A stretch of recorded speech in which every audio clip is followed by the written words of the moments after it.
Hi friends, నేను miss వచ్చాను. ఈరోజు నేను ఇది బెల్లం రొట్టె అంటామండి మేము. అంటే కేరళ అటు సైడ్ అయితే ఇంకో పేర్లు ఏవో ఉంటాయి. మేమైతే బెల్లంతో చేస్తాము రొట్టె. ఇది ముందుగా పెనంలో కొద్దిగా నెయ్యి వేసుకొని అందులో నూపప్పు 2 స్పూన్లు నూపప్పు వేసుకోండి.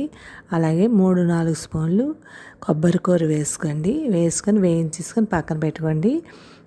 అదే పెనంలోని మనం ఒక గ్లాసుడు చూసారా, ఈ గ్లాస్తో బెల్లం వేసుకోండి. బెల్లం కోరేసిన బెల్లం వేసుకోండి. ఒక గ్లాసు నీళ్ళు వేసుకోండి.